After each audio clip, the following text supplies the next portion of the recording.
Hello Internet, how are we doing? My name's NBZ and I have a game for you which was taken like eons ago, not years ago, but a while ago when Garchomp was still in OU and I could use him in my Sand team, so that's why I've got this game with Sand team here and stuff. So that's basically the story, and I was streaming and I had a battle against OptimusCrimee here, so there you go. There's the backstory. Here's the battle. So I'll lead off with Tita.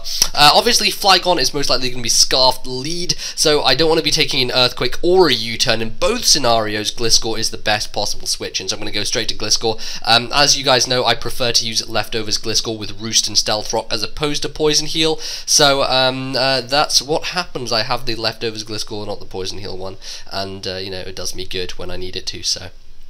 In comes Slowbro. Obviously, don't want to take a Scald, don't want to take a potential Ice Beam, any kind of move that Slowbro threatens me with, and I can't hit him back with anything. So, going to go into my Rotom Wash form here, hopefully take the Scald and then follow up with a Trick, because I know that as long as Slowbro has a Choice Scarf, then it's going to be completely useless. He's probably running Regenerator on it, so if I can cripple that thing with a Choice item of any kind, it's going to be great. So, that's what I'm going to go for. I'm going to go for the Trick on this turn, but he does see that coming, probably thinking that I am the Trick Scarf variant of Rotom, and he goes into Flygon to take the Scarf easily, because of course his Flygon is a Choice Scarfed one anyway. So what I'm going to do here is I know that because of the trick mechanics change, I can actually switch up my moves instead of, not switching on my moves. So I'm going to go for the HP Ice for some reason. I don't know why, because the U-turn was really obvious and the switch into Slowbro was really obvious as well. So I really don't know why I did that, I guess. There are a lot of plays in this match that, watching it back, I think to myself, that was a silly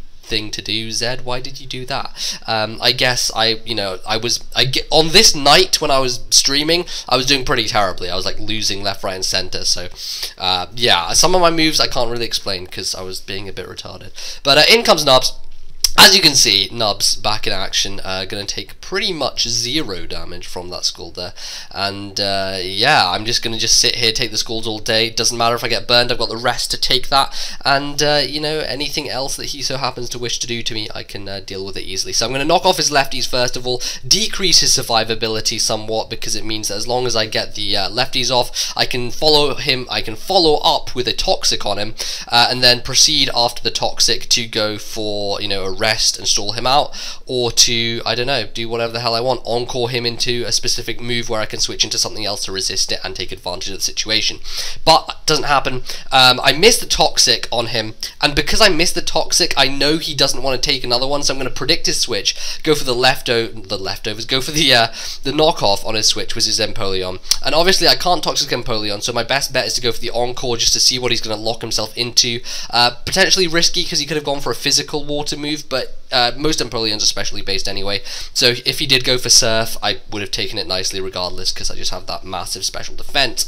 So here, I know that once I've encored him into Stealth Rock, he's going to have to switch, he's forced to switch, so I'm going to predict that, and go for the Toxic on the switch, and in comes Slowbro, so that thing is pretty easy to get rid of at this point. All I need to do, I guess, is to stay in, wait for it to die from Toxic, and hopefully he doesn't switch out with Regenerator, hopefully he doesn't go slacking off too much, because it's just going to be a pain in the ass in the long run. So encore him into the Scald, which is great because if I want to go into any of my switch-ins and take a Scald, that's going to be easy. So what I'm going to do here is I make a slight misplay. I think I really shouldn't have done this. I should have tried to stall him out with Nubs and just stayed in and taken whatever hit, but I think that Rotom can live a Stealth Rock switch-in, a Scald, and the Sandstorm. And obviously, as you can see, Stealth Rock switching I live, Scald I live, but it's going to take me down to 9 HP, which will not allow me to live the Sandstorm damage, which is kind of terrible. So what I'm going to do here is I'm going to go into Mrs. T.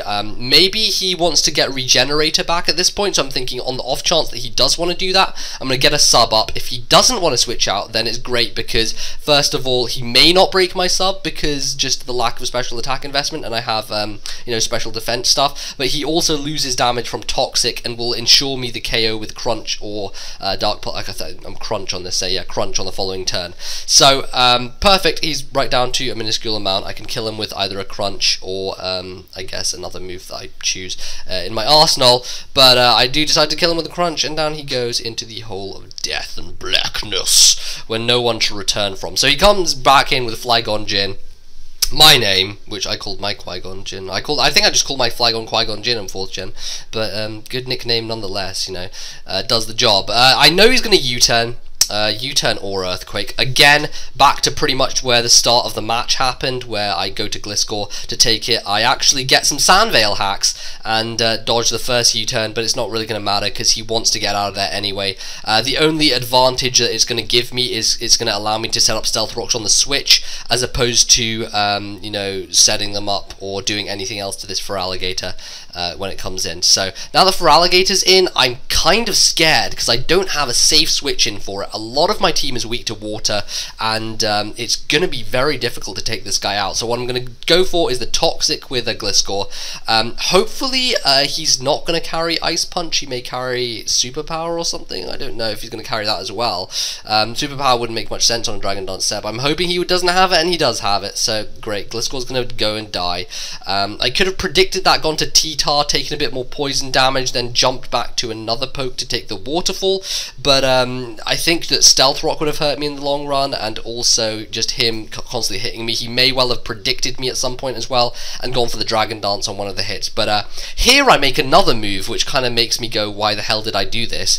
I go to Shuckle. For some reason, I guess all I wanted to do was stall out the toxic damage, because I guess I was afraid that Excadrill couldn't kill it with the Earthquake from that range. So that's probably why I went into Shuckle. I see no other reason to go to him, because he dies, and I don't want Shuckle dying. That's knobs, man. Frickin' shouldn't die. So, at this point, obviously, Excadrill can easily come in, clean out Feraligatr, but the one issue I still have is this Flygon. All I have left is Excadrill, and I have a few guys left, a couple of guys left. I've got this Garchomp, which I can go into, take the Earthquake nicely, and I think that after this, he's not sure to where a second Earthquake will kill me, and so fearing the Dragon Claw, he's going to switch out and go to his Empoleon, take it very nicely, but of course, unless he has Aqua Jet, he's not going to be able to do any more damage to my Garchomp, as I am faster. I can outspeed him and hit him with an Earthquake to take him out. Get a crit on the Dragon Claw, completely useless, because as you can see, the following turn is where I'm going to Earthquake him and take him clean out. Would have taken him out from a round full anyway, and after Stealth Rock and Dragon Claw, a normal Dragon Claw here, we would have died anyway. So in comes Raikou, and I'm thinking, well, I'm fucked now, because Raikou outspeeds everything in the history of life, and then Raikou doesn't outspeed me. I'm like, oh, he must be that Rash version with Aura Sphere or whatever. I think it's Rash, it has to be. So that makes it slow, maybe? I don't know. But he's not fast. He's probably modest. Probably modest specs, which is why he doesn't outspeed me. In comes this Hitmonlee anyway. And this thing is actually a Dreamworld Hitmonlee, and I didn't know what Dreamworld Hitmonlee was, of course, until this scenario happened. But apparently, Dreamworld Hitmonlee is Unburden. And it's a very nice set that he's got running. Fake out with normal gem to activate Unburden, and then follow up with a close combat, take out Garchomp. So I'm thinking, well, at this point, most people would think, well, I'm fucked. But I do have a slight plan in play here. I've got my Goron, and because I built this Goron to take on Repushin in early 5th gen, it has Choppleberry so that I can survive Mach Punches and get rid of Conkeldurs or Repushins or whatever. So I'm actually going to live the close combat thanks to my Choppleberry, and going to be able to clean out his Hitmonlee. That thing's going to go down. But at this point, I am thinking it's kind of a lost game. He has Flygon left. I believe it's his last. And what's going to happen here is I'm going to try and flinch him with Rock Slide and then follow up with like a crit Aerial Ace. But at this point, he can easily take out both Excadrill and Tyranitar with an Earthquake. So I'm going to try for the Aerial Ace. Hopefully it doesn't get a crit. So unfortunate that he's going to pull that one out of the bag. Flygon really did haunt me this match. I should have tried to get rid of it earlier because it was a giant threat to the team, and really did need to keep Gliscor there, but there you go, Feraligatr did the job on Gliscor, so I couldn't really do anything about it. But he's unfortunately going to take out T-Tar. I thought maybe T-Tar could live, but no, T-Tar can't live. It's a stab Earthquake from Flygon, and I was at like just over half, so not going to live it. But there you go, that's the game from, I think that's one of the last games I had from that stream where I just lost everything and just lost. I did better in that game than I did in the other ones, only losing 1-0, but still, loss is a loss, and you know, it wasn't a good night for me. But there you go. It was still an interesting game, and I hope you guys enjoyed. So do leave a like if you did enjoy it. If you want to keep up to date on what I do on the YouTube, then go check out my Facebook page.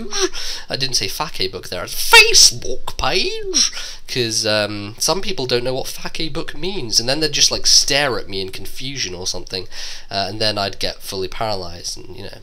Now I'm just making Pokemon references, which isn't good. So if you do go and check out the Facebook page, then I do update lots of stuff regularly there, and if you like it, then you can follow me or something.